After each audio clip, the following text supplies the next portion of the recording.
At the New Indian, we have with us Ambassador Rajiv Dogra, a career diplomat, an author, and an expert on India, Pakistan, and Afghanistan relations. Welcome to Reason, the New Indians platform where we get to the reason behind the issues that concern you. Welcome, Ambassador. Thank you. I'm going to begin this conversation with the developments that we are witnessing in the neighborhood. Ever since the US withdrew, the NATO forces withdrew from Afghanistan, we know that Taliban has been sending very confusing signals. At one point, they said they are open to having a relationship with China. They also want business. They also want recognition from the West. We also know that for the first time, their relationship with Pakistan seems to be turning acidic, bitter, and now they're actually clashing with Pakistan army forces. What is really happening in Afghanistan? You know, yesterday evening, I thought I would have another look at Durand's Curse. I had not really reread it after it was published, because once the work is over, you move on to the next project. And I was amazed at how prophetic I was, because you mentioned about Afghanistan's relationship with Pakistan, which is soured, and indeed that is exactly what I had predicted. That it would sour because it was an artificial relationship. In fact, I am reminded of 1947, when Liaquat Ali Khan, who was the Prime Minister of Pakistan, asked Badshah Khan, Frontier Gandhi, in the National Assembly, is Pathan a community or a country? Badshah Khan replied, Pathan is a community. Pakhtunistan will be our country, and we want people on both sides, Pathans on both sides of Durand lines, to be a part of Pakhtunistan. So the answer was very clear that Pakistan for Pathans is an artificial entity. Later in 1975, if I am not mistaken, his son Wali Khan was asked by a cheeky Punjabi journalist, are you a Pakistani, a Muslim, or a Pathan? So Wali Khan, the son of Frontier Gandhi, he replied, I am a 27-year-old Pakistani, a 1,000-year-old Muslim, a 6,000-year-old Pathan. So the answer is very clear. The second part, you started with US leaving Afghanistan. US is not the first occupier to be humiliated in Afghanistan. Soviet Union, which later became Russia. They do say that Afghanistan is the graveyard of empires. Well, yes, in fact, one of the Taliban chiefs has recently used that term to warn Pakistan that Afghanistan is the graveyard of empires. So watch out. Don't try the same stunt again. So there is no doubt that Afghanistan has been tortured through its history by foreigners. Alexander comes to mind. Many others. In fact, there's another interesting anecdote about Alexander. When he reached Afghanistan, his mother wrote to him. So the letter says that, look, you conquered Anatolia, you conquered Iraq, you conquered Iran, all of this in 1 year, and you are stuck in Afghanistan for 3 years. What's wrong? What's happening? Now, Alexander sent back a letter to her, and along with that, some of the earth of Afghanistan. And he requested her to spread it around her palace. When she spread it around her palace, her nobles, her advisors and so on, who were very peaceful till then, very friendly with each other, suddenly started fighting. So Afghanistan has a DNA in its soil which encourages strife. So I'm not surprised at what is happening.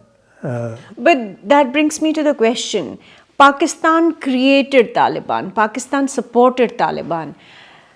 Do you think that Taliban was actually playing the Pakistan army, or does it look like that Pakistan army may still have something in its kitty to harm Afghanistan, to harm Taliban?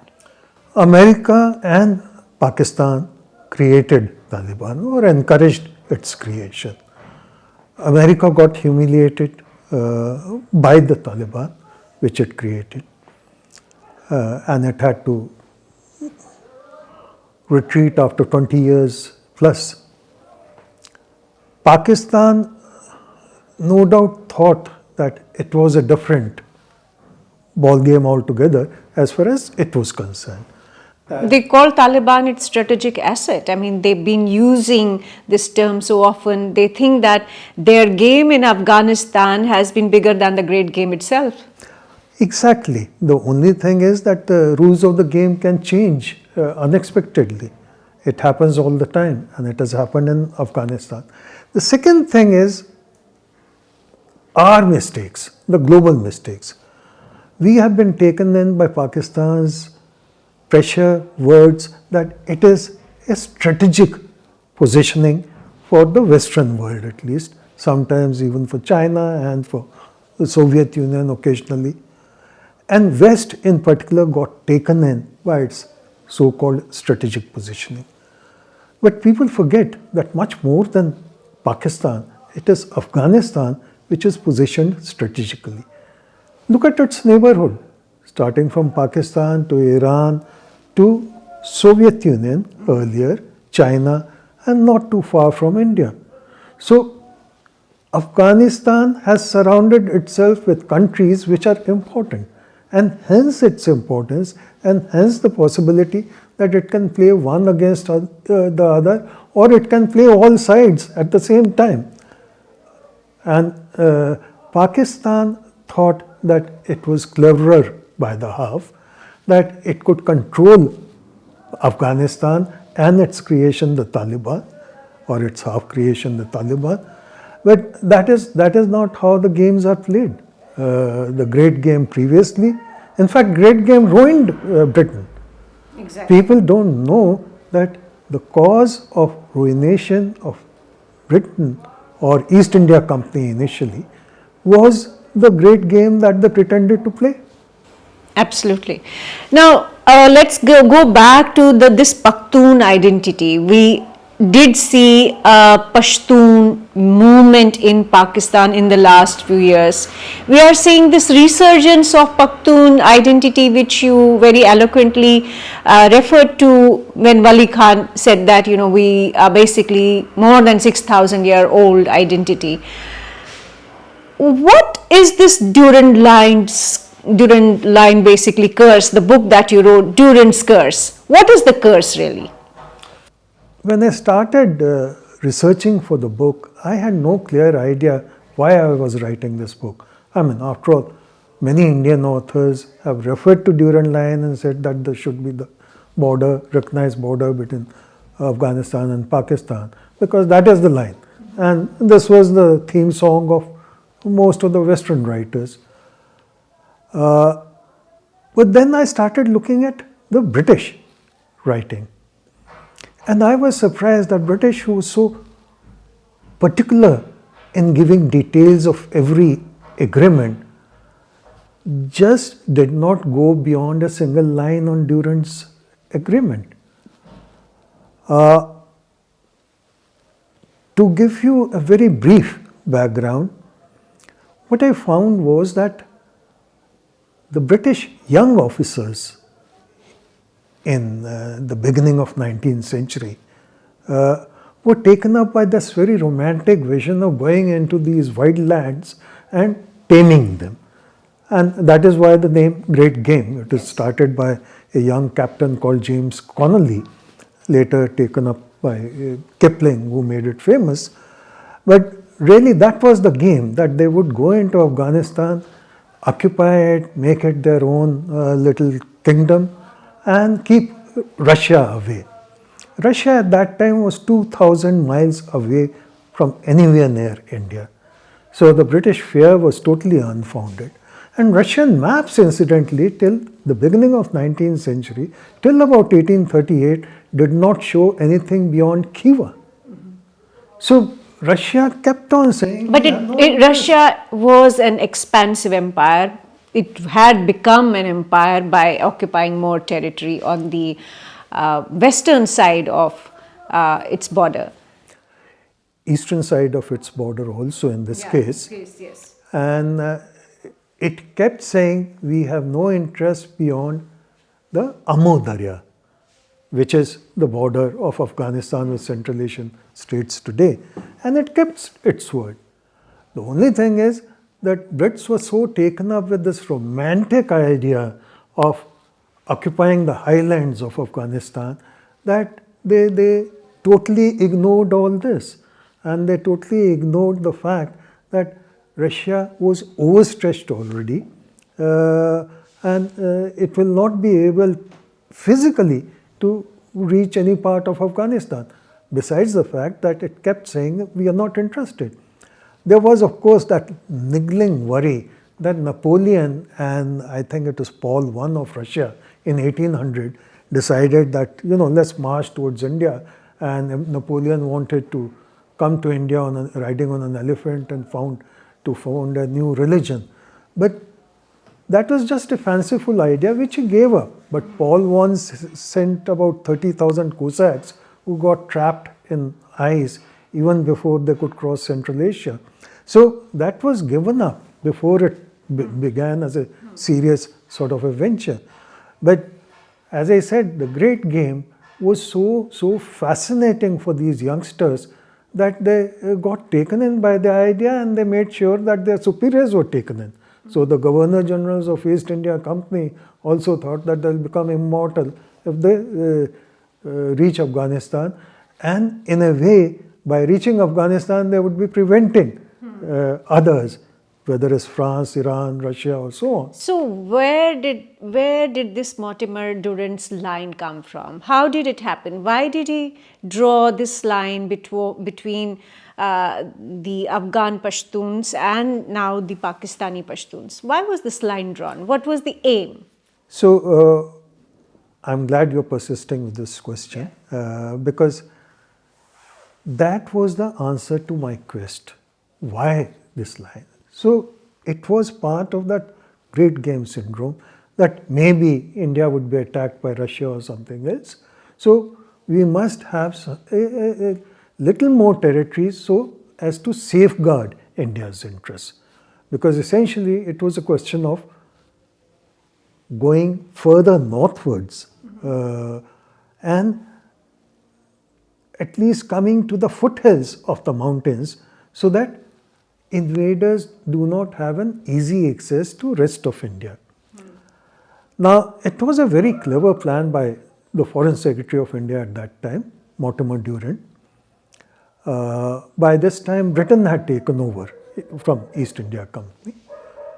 So he went there in October when his agent there, a chap called Pine, a Britisher, told him that the Amir Abdur Rahman at that time, has health issues.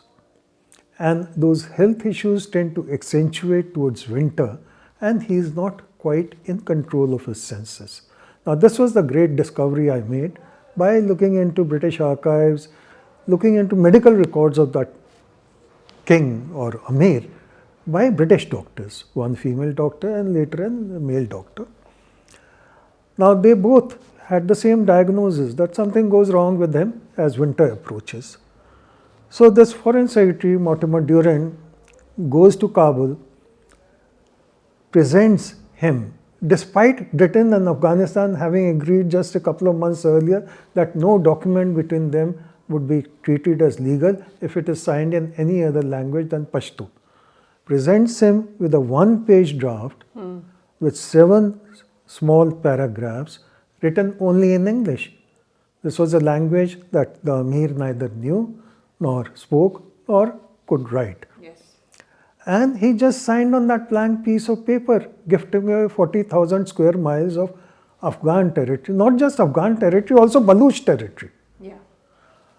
Now, this was an amazing act of generosity on part of an Amir who was otherwise a miserly chap who had expanded Afghan territory by 3 times.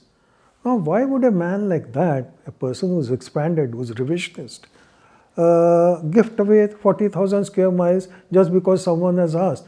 And probably he didn't even know what he was gifting away. Yeah, because he didn't know the language. He didn't know the language, and there was no Afghan present there. Only one person was allowed to be behind a parda, and that was the father of Faiz Ahmad Faiz, the Pakistani poet. And everyone who was there, including Pine and Faiz Ahmad Faiz's father, Sultan, they ran away from Afghanistan within a day or within a couple of days. Durand himself sailed away the next morning down the river Kabul, because it was all done in a very Casual? not just casual, mysterious. I think it was an act of great cheating on part of Britain against Afghanistan. Deception, I think, is the better word. You're absolutely right. So this Durand line then became a sore point with Afghans. They never accepted it. In fact, the third Anglo-British war was entirely because of this. And within 4 years of signing this document in 1893, Amir started arming Pathans on the other side of Durand line so that they could revolt against the British. And that 1897 is what people like Kipling and Churchill wrote about. So Afghans and Pathans have always resented this document. Is it in their historical memory? Do the current Taliban leadership believe in this? Do they refer to the Durand's curse? Well, I'm glad they do. And I must tell you, Durand's curse has been translated into both Pashto and Farsi. And some of the Taliban leaders have been photographed reading my book. Oh. So, if their conviction about what I've written has increased, has strengthened about the invalidity of Durand's line, then I'm happy that I've done some service to the cause of Afghans, to the cause of Pathans, because it's an artificial creation. And let me tell you one more thing. The British government of that time, the British Foreign Office, wrote to Mortimer Durand that we know you signed this agreement, we've taken note of it and so on. And we also agree with you that it is only an area of influence. It's not a border. It became to... Oh, they wrote that. They acknowledged that it's not a border. It's not a border. It's there in my book. I've given chapter and verse of this, quoting British sources. It became a border in British eyes only in 1947 because they wanted a Pakistan which was totally in their grip, strategically. So it has been an artificial creation all through, and as you put it very rightly, it was an act of deception from the beginning till the end, when from area of influence it became a border. Well, that brings me to the question that, is Pakistan a natural state? According to me, no. Because if it was a natural state, it would have existed much earlier. It would have existed 5,000 years back, which Pakistan claims that, Mohenjo-daro and Harappa and so on are evidence that it existed long back. But, you can't argue with fools.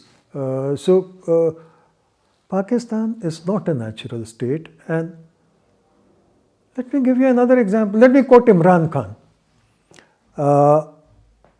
He gave an interview to Daily Star of Bangladesh about 7-8 years back. And he said that, I had gone to Dhaka in 1971 to play a cricket match, and I heard Pakistani army officers saying, "Black little man, shoot him." I'm hearing the same thing about Pathans now. Now, when you have such divisions where one section of the society is looked at with contempt, I mean Pathans in this case, when you have a nation where Muhajirs are treated as third-class citizens, how can you call it a natural state? It is an artificial collection held together somehow. Well, the critics could argue that India is also an artificial state. We have several ethnicities, we have several nations within a nation. We have Bengalis, we have Kashmiris, we have Tamil, we have Malayalis. All of them are different identities. So why is India a natural state and Pakistan is not? You're right, we have Kashmiris, we have Tamils, we have Punjabis. Malayalis, Punjabis, and Sindhis, and so on. And that is the strength. Because the idea of coexistence is natural to India. And that is what gives the natural homogeneity to this idea of India. India is not the only country which has multiplicity of cultures. You look around the world, America prides itself in that. So America is not a natural state. If India is not a natural state, so is the case with America. So is the case with China. So I think that is a false argument. What could be said is India accommodative of influences? Is the argumentative Indian an accepted idea? That should be the lodestone, that should be the litmus test. And I think there India fares very well. That India, despite its diversity, has homogeneity which is unique to the country. Whether it is the scriptures, whether it is some of the epics, they are the ones Civilization. that, they in fact make the civilization. They are the ones that give strength to the idea of India. Does Pakistan have even a single scripture or an epic which gives it an idea of Pakistan? Perhaps Jinnah's and Iqbal's manifesto of having an Islamic state. Well, people write manifestos, but do they believe in it? Because Jinnah, since you mentioned Jinnah, immediately after the partition, he requested the Indian High Commissioner in Karachi. Karachi was the capital at that time. In fact, you have the distinction of being the last Consul General of Karachi. So he requested him to, or he asked him to request Jawaharlal on his behalf that please do not take the Bombay residence as evacuee property because I want to go back there. So Jinnah was not convinced that he had done the right thing. In fact, on his dying moment, my book, Where Borders Bleed, has this entire thing.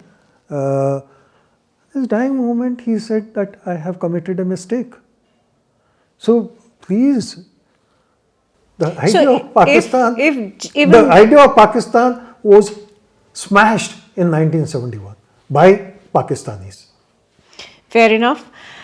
And if the idea has already been demolished in 1971, are we foreseeing further disintegration of Pakistan? Because there is a Pashtun movement We also know there is a Baloch movement against the idea of Pakistan, if there is, which they claim to have. Is Pakistan heading towards disintegration? Well, I knew you were trying to provoke me, and I'll very willingly fall into that trap. Pakistan is not a healthy state by any means.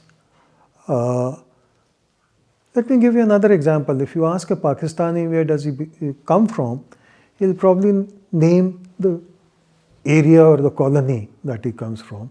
Then if you probe further, he'll say Karachi or Lahore or whatever. And then still if you insist, then he'll come to the province and finally to Pakistan.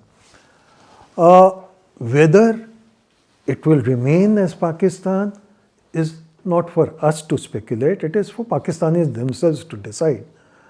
But for the world, the region may be a more stable place, more at peace with itself if Pakistan was not there in the shape and form that it is today.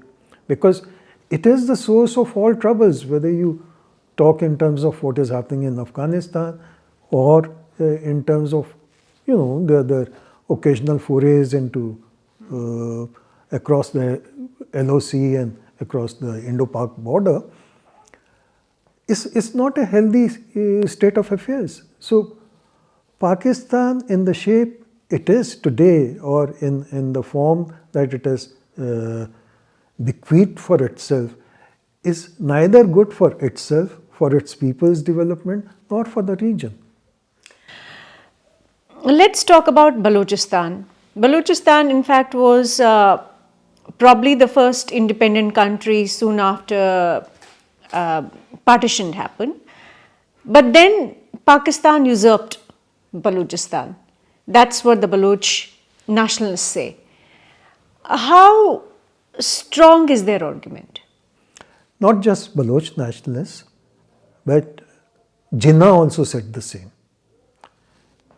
The Prince of Kalat or the King of Kalat, Kalat was the biggest amongst Baloch states and regarded as representative of Balochistan, had employed Jinnah as his advocate, as his lawyer. And Jinnah had happily done that on the basis of commission, where the argument was that Balochistan was not a part of Pakistan. And that went on for some time till Jinnah realized that now he has become the Karta Dharta of Pakistan, so he can't associate himself with the same argument. So the reason why I'm elaborating that is twofold. Number one, you said Jinnah believed in the idea of Pakistan and so on. Now, if he believed in that, why should he represent Balochistan as a separate entity? The second thing is that Balochistan found itself outmaneuvered because Jinnah had left its cause or left its case, and it could not outfight the Pakistani army. So that was the reason. But Balochistan has always resented the fact that it was not given the freedom of choice. And it has also resented the fact that it has always been treated stepmotherly, though in area it is the biggest province in Pakistan, and in terms of natural resources, it has the biggest share in Pakistan of natural resources, whether it's gas or gold or whatever. And does Iran, which shares a border with Balochistan, do they also recognize this argument or no? No, Iran has its own part of Baluchis, where it has its own issues. Iran wants to stay away from what is happening in Pakistan or what might happen in Pakistan for two reasons. Number one, there's the Shia-Sunni angle. There are 20% Shias in Pakistan at any given time. So it doesn't want that issue to get confused. The second is that it does not want Pakistan on its wrong side when it has a larger issue with countries like Saudi Arabia. So more than anything is the geostrategic equation that decides Iran's viewpoint. So, would it be in their interest to have an independent Balochistan? I can't speak on behalf of the government of India because I have no position anymore. No, I'm asking you as an expert and an analyst, and try to tell us, explain it to us from the perspective of Iran. What would be their interest in the region?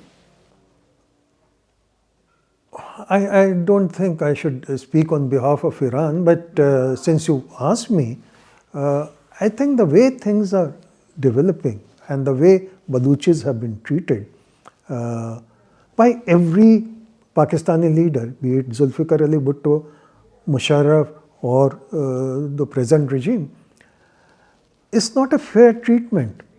They have been attacked by gunships, they have been bombed out of shape, and they've been kept in miserable conditions by any standards of civility, be it in terms of education, healthcare. So while they have extracted the maximum out of Baloch earth, they have not given back to the people.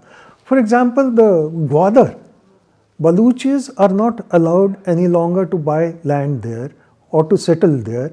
They are not even allowed access to the port. And it's their own land. It's their own land and their own sea which gave them sustenance. They are not allowed to fish any longer in that sea. So, when you have multiple causes of resentment, the issue really is how long can it last? Whether Baluchis will want to separate, the answer perhaps is in their rebellion. Otherwise, the rebellion would not be as long lasting as it has been.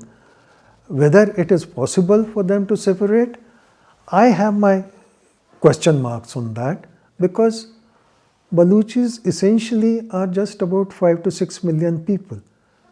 Pakistan has tried to change the demographics by settling in Punjabis there, so the population is more. But essential Baluchis are just about 5 to 7 million people. For them to take on the might of the Pakistani state in any conclusive way is a difficult task. Let me come to my home state, Jammu and Kashmir. We know that because of CPEC, China got access in Pakistan occupied Kashmir and Gilgit-Baltistan. Now, we also know that there is dissension. We are seeing dissidents coming out on the streets. We are seeing people in Gilgit-Baltistan raising slogans against Pakistan army. And we are seeing some kind of movement in POK as well. Is it widespread? Is it popular? Or is India doing its propaganda that we are just blowing it out of proportion? What exactly is the situation in POK and Gilgit-Baltistan? I'm glad you're making the distinction, because normally our impression is that POK is just the entire thing. Most people associate Gilgit-Baltistan as a blank in their mind. They are not aware that there are two entities called Gilgit-Baltistan. The fact is that these were called northern areas earlier. 78,000 square kilometers of, in my terms, POK is Gilgit-Baltistan. Only about 28,000 square kilometers is POK, the Muzaffarabad area. China, of course, was gifted access to that entire area in 1963. Yes. By Pakistan, when it gave away about 5,000 square kilometers of POK to China. So, CPEC and whatever you call it is a new phenomena which has not made material difference in terms of India resenting the fact that a part of India, that means POK, has been given away to China and it's been given the access to that. So that's a long-standing grudge that India has, and validly so. In fact, the day it was announced that Pakistan is gifting away that territory, Sardar Swaran Singh was in Pakistan for negotiations with Pakistan on J&K only.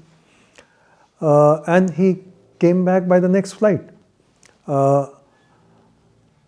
So, as far as the local frustration with Pakistan is concerned, it's the same story as in Balochistan. The only thing is that story has not been told widely within Pakistan or in India or rest of the world, because the area is vast and population is sparse. And moreover, in the so-called POK, Pakistan made sure that its demographics changed. There are more Punjabis settled there today than original Kashmiris. There are still Kashmiris, but there again, the multiplicity of them had been sent to UK as a constant pinprick on the British psychology that, look, these are refugees from Kashmir. So it's a complex issue, and there are no easy solutions for the simple reason that the population is not large enough to have an effective say either within the region or in the outside world. So to say that India is supporting anything there, I think would not be correct. I wish that we had made sure that people's voice was heard more in India. There was more awareness of the fact that the entire POK is not just Muzaffarabad, but a much larger entity. Why did India not actually pay attention to the occupied territory that belonged to it? What was the reason? Why did we not know? I mean, Pakistan knows everything about this side of Kashmir, but we did not, in our public narrative, public discourse, we did not have enough literature, we did not have enough information, we did not hear stories about what was happening to people under Pakistan's occupation. That's a sad story. You know, when you are on the back foot, you cannot claim to know what is happening in front of you. When you are already saying that let us negotiate with Pakistan on Kashmir, what are you going to negotiate with Pakistan on? Are you going to negotiate with them on getting POK back? Will Pakistan agree to it? But till 2019, it was always the other way around. It was always whether we would be granting Kashmir to Pakistan, whether we would be granting autonomy to Kashmir, self-rule to Kashmir, independence to Kashmir, whether we would be resolving it through United Nations resolutions. We never talked about Pakistan occupied Kashmir, Gilgit-Baltistan. That's exactly what I'm saying. That the moment you agree to talk to Pakistan on Kashmir, you have to ask yourself, why are we doing that? After all, Pakistan never said that it is willing to negotiate on POK or whatever. It was only we who agreed to talk to Pakistan on Kashmir. I told you about Sardar Swaran Singh's visits to Pakistan post 1962, starting in 1963. And in one of his discussions with Bhutto, it became so bad because Bhutto's demands kept increasing. Give me the valley, give me Ladakh, give me that. So when he came back, there was a newspaper headlines and probably some comment in parliament that Swaran Singh has come back with only Kachua in his hand, meaning Kathua in his hand. So, as I said, when you are on back foot yourself, then only God can help you if He decides to help you. So, you are right, we have to sort of rethink our policy. And we have not done any rethinking yet. No, talking about it is one thing, and we have two resolutions in Parliament that the entire POK belongs to us. POK plus the northern areas called Gilgit-Baltistan belongs to us. That is all right as things go. But when and if there would be movement forward on that, when and if we will tell Pakistan that we are not going to talk on Kashmir with you, That remains to be seen. So there is a question mark on that. There's still. a question mark. Now coming to, we touched Khyber Pakhtunkhwa, we touched upon Balochistan, my home state Jammu and Kashmir. I want to know about Sindh. We often read reports that there is protest, there is dissension, there is that Sindhis are not happy with Pakistan army, the Punjabi Pakistan army. Is that account true, or is it something that we make up? You see, it is episodical. I mean, firstly, again on Sindh, we must appreciate the fact or understand the facts on ground that it is no longer just Sindhis who make Sindh. It is Sindhis, yes, they are still the majority there, but there is also a substantial minority of Muhajirs. For example, Karachi for long years, the municipal corporation, the local elections have been won by Muhajirs. Similarly, in Hyderabad, Sindh, there's a Hyderabad and Sindh also, the majority is Muhajirs. So cities in Sindh have a large composition of Muhajirs. The interior area, the small towns and villages are majority Sindhis. Both Muhajirs and Sindhis are resentful of the fact that, like others, non-Punjabis, whether it's Pathans or Baluchis, they have been not given equal treatment by the Pakistani state and Pakistani establishment. They are also resentful of the fact that they are not given equal opportunities in the army, because army is principally Punjabi dominated and second community is the Pathan. But mere resentment does not give you anything. I mean, you may have periods where it boils over to agitations. You had famous agitations by Muhajirs led by Altaf Hussain in the late 80s, early 90s. But then it died down when the army came down very heavily on them. Similarly, there was a GSN movement in 70s. But that again petered out because the lack of resources, because also of the strength of the establishment. So I don't think at the moment there is anything that gives any apprehension of a large scale uprising in Sindh.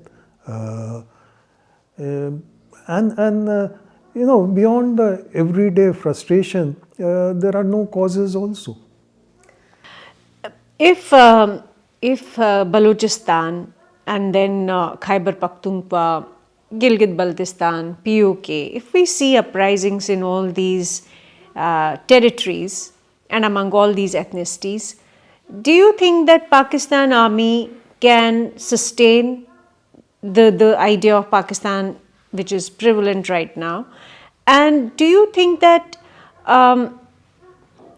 that in the long run, all these tiny, let's say, all these tiny ethnicities become nations in themselves? Do you think they are sustainable ideas? You left out the TTP. TTP, of course. You know, it is all in the realm of speculation that whether Balochistan will become a separate country or Khyber Pakhtunkhwa will become a separate country.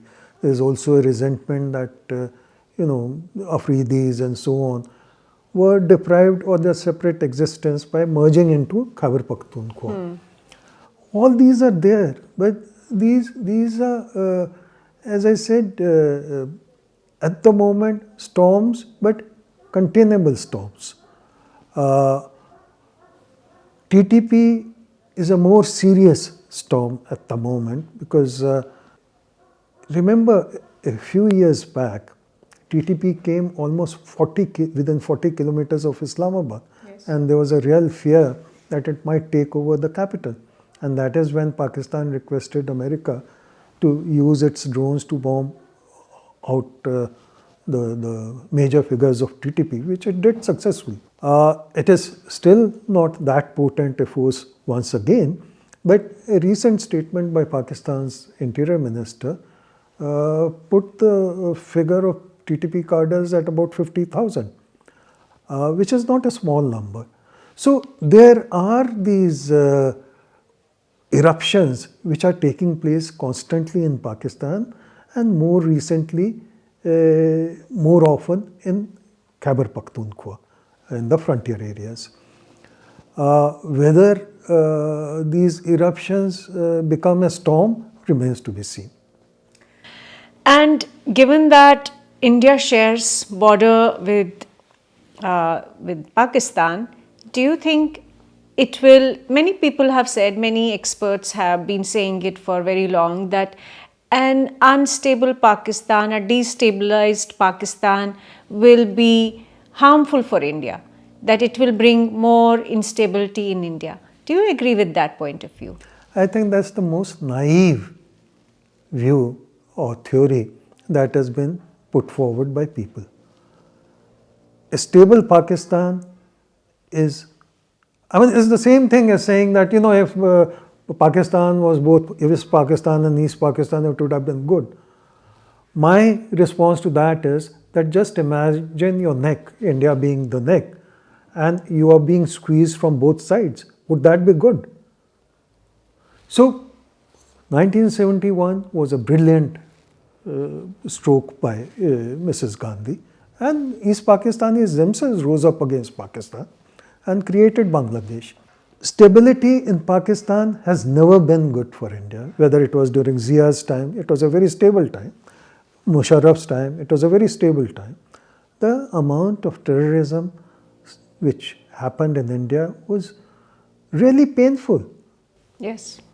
People might, have a different Bleeding India by 1,000 cuts. Yeah. So, Zulfikar Ali Bhutto, who was again presiding over a stable Pakistan, was he good for India? He was the one who coined this term, bleeding India by 1,000 cuts. When I was in Karachi, someone told me that the then foreign minister of Pakistan, in fact I've written it in my book, said, I wish there were 2 atomic bombs in both my hands. One I'll put over Delhi, the other I'll put over Bombay. Bombay at that time. So, a stable Pakistan does not necessarily mean a healthy India. Whether it is stable or unstable, the aim or the objective of the Pakistani establishment remains the same, and that is to reduce India to their size and to avenge Bangladesh. One last question, or maybe 2. India's relationship with Afghanistan. We've been historically friends with Afghanistan, but then during Taliban's time, India took a very clear stand that we will not deal with Taliban. But ever since the NATO forces withdrew from Afghanistan and Taliban took over this time, we do not hear much about this line, that India is basically rigid and it will not talk to Taliban. What has changed in our policy? Has anything changed in our policy vis-a-vis Taliban? Long back, Chanakya had given out his theory of Raja Mandala, which meant that, your immediate neighborhood, it is difficult to have friends. But neighbors beyond the immediate neighborhood should be your friends or can be your friends. So let's put that theory to test in terms of Taliban. Yes, Taliban have not really been soft on India, as Kandahar episode showed, and as their actions overall showed. But at the same time, by not talking to Taliban, by not dealing with Taliban, what does that earn you? All it earns is the possibility that they will be averse to anything positive towards India. They might train a few more terrorists and send down to India. In fact, the first Taliban government, when Rabbani was the president, Pakistani ISI sort of approached him and said, we want 5,000 fighters to go to India. So he said, why 5,000? I'm willing to give you 50,000, 1 lakh. You just have to name it. So do you want a situation where Taliban becomes your sworn enemy and wants to act against you, or do you want to reach out to them so that there is a possibility of keeping a connection open, and perhaps some good might come out of it, if not for India, Taliban or So then why doesn't this argument apply to Taliban also, that if Taliban becomes stronger and if Taliban is more stable, just like when Pakistan was more stable, we saw cross-border terrorism, we saw instability within India. Why do you think Taliban will not do that once it becomes more powerful? Well, there are many angles to it, there are many dimensions to it. Firstly, Taliban and Pakistan have to be acting in concert in order to pose a major threat to India in terms of sending Taliban cadres, which at the moment is not happening. I mean, Taliban and Pakistan are not really the best of friends at the moment. So that is a positive. But even if they were the best of friends, you can at least reduce that possibility by keeping your line open with Taliban.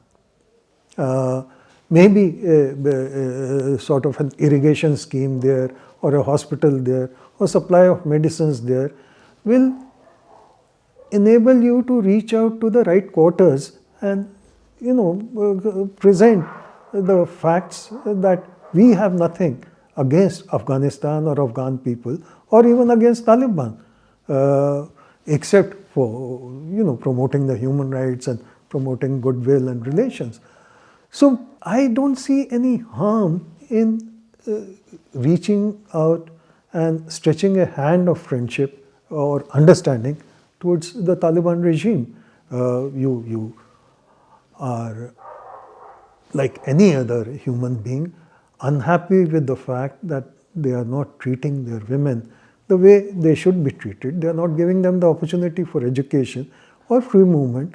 But you can't. But then there are several countries in the world who have Iran, for yeah, example. yeah. But you have excellent relations with Iran. My last question. Since Pakistan gifted part of J&K's territory to China, China also made inroads through CPEC into POK, Gilgit-Baltistan. If and when India does decide that, okay, enough is enough, we need to take back our own territory, do you envisage India then getting into a bigger, major confrontation with China over J&K? Well, I don't think China is going to wait for a situation like this to develop. If China wants to have a scrap with India, or wants to irritate India, or wants to confront India, or wants a mini war with India, then it is not going to look for excuses from the Pakistani POK side. It will have its own ways to ensure that what it wants gets accomplished. In fact, I've written about it in wartime. That is what the book is about. And I apprehend that China will start some such thing much earlier than it does with Taiwan. So China is not looking towards Pakistan to act its tactical crutch.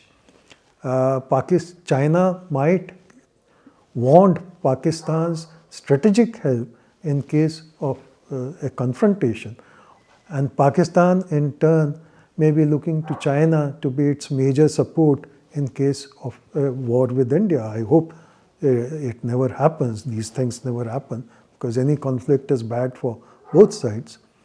But I doubt if China is going to reach out to Pakistan and say that, start something so that we can get into the act. That's not the way China would want its strategic calculus to develop. Thank you so much for this fascinating conversation. Hope to see you again. Thank you. It's a pleasure.